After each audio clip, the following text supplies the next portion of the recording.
Presiden ke-7 Joko Widodo menanggapi santai soal kasus dugaan korupsi dana haji yang menerpa mantan Menteri Agama Yakut Khalil Qomas, meskipun namanya disebut-sebut dalam pemeriksaan saksi.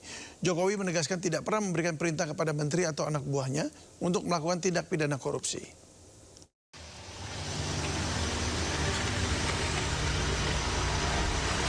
Jokowi menyatakan namanya kerap dikaitkan setiap kali ada kasus yang melibatkan menteri atau mantan menteri yang pernah menjabat di era pemerintahannya. Meski demikian, Jokowi menegaskan tidak ada perintah presiden kepada jajaran kabinet untuk melakukan praktik korupsi. Ya, di setiap kasus pasti mengaitkan dengan nama saya, karena apapun program kerja-kerja menteri pasti dari kebijakan presiden, pasti dari arahan presiden, dan juga dari perintah-perintah presiden. Tetapi tidak ada yang namanya perintah, tidak ada yang namanya arahan untuk korupsi, nggak ada. Artinya nggak heran ya Pak, misal ada yang... Ya memang itu kebijakan dari presiden. Memang itu arahan dari presiden.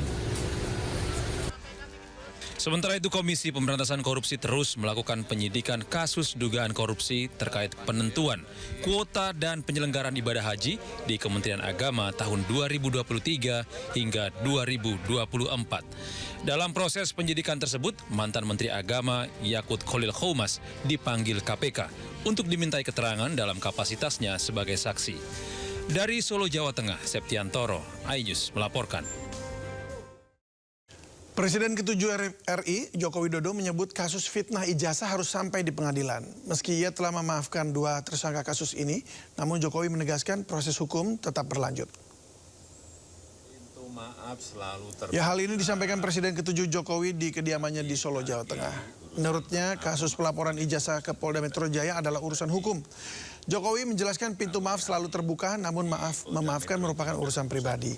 Sementara urusan hukum harus terus sampai ke pengadilan. Karena Jokowi menginginkan pengadilan sebagai forum untuk menunjukkan bukti mengenai kasus fitnah ijazah. Saya hanya menindaklanjuti artikel yang ditulis oleh Pak Lukas. Pintu maaf selalu terbuka. Tapi sekali lagi urusan memaafkan itu urusan pribadi ke pribadi. Kalau yang di Polda Metro itu sudah urusan hukum. Artinya urusan pribadi ya urusan pribadi, memaafkan, tetapi urusan hukum ya urusan hukum. Dan memang harus sampai ke pengadilan. Karena kalau enggak, saya enggak punya forum untuk menyampaikan bukti mengenai kasus ijazah ini. Presiden ke-7 Joko Widodo membenarkan adanya perbincangan khusus dengan Presiden Prabowo Subianto beberapa waktu lalu. Salah satu bahasanya adalah terkait kondisi Indonesia dan situasi global.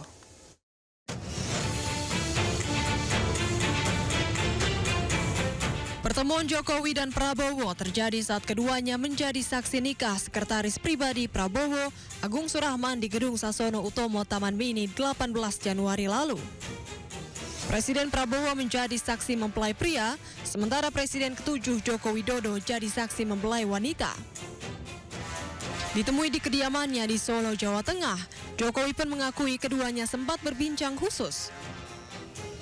Meski enggan membeberkan detail pembahasan, namun Jokowi menyinggung diskusi keduanya menyangkut kondisi Indonesia serta situasi global. Pembicaraan khusus? Ya pasti ada. Bapak, yang dibahas. Namanya pembicaraan khusus masa disampaikan. Ya khusus juga untuk kita dan untuk saya dan Pak Prabowo. Membicarakan terkait kondisi Indonesia juga gitu nggak Pak? Iya, termasuk kemudian situasi global saat ini yang juga penuh dengan ketidakpastian.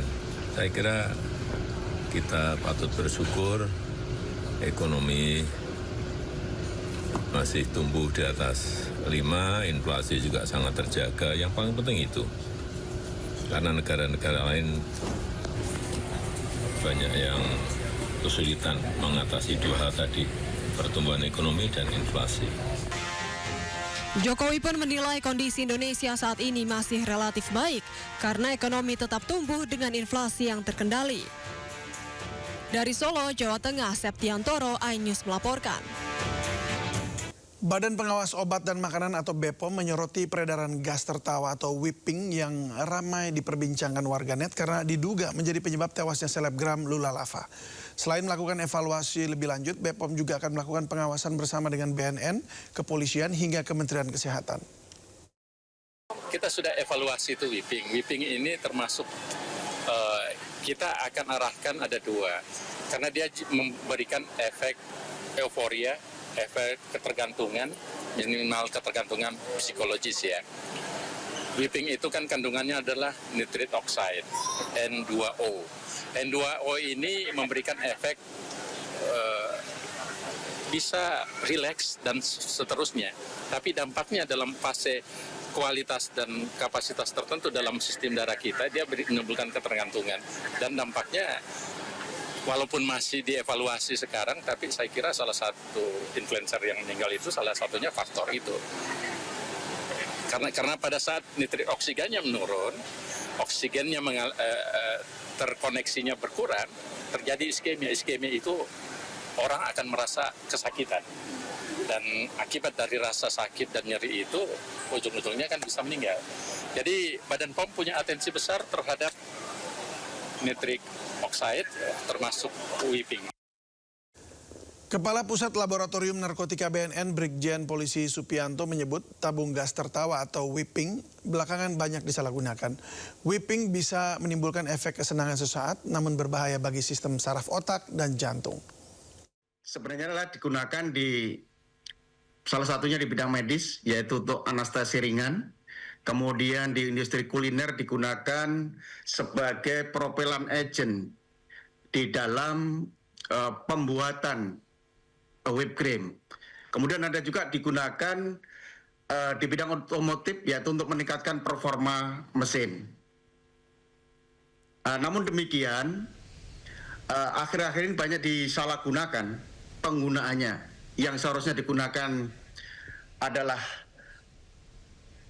di bidang medis tadi seperti saya sampaikan untuk anestesi ringan, kemudian di bidang kuliner untuk sebagai propellant agent atau gas pendorong. Namun banyak dihirup langsung. Yang diinginkan adalah efek euforia sesaat. Sehingga kenapa dikatakan dia sebagai gas tawa, karena saat menghirup kemudian ini akan mempengaruhi sistem saraf pusat yang menekan sehingga merilis enzim dopamin yang membuat seseorang itu merasa senang, euforia yang sampai halusinasi seperti itu. Jadi hipoksia itu adalah kekurangan pasokan oksigen di dalam sistem saraf pusat kita. Itu bisa mempengaruhi fungsi saraf sehingga sel-sel di dalam sistem saraf itu akan mati dan tidak berfungsi lagi. Itu pertama.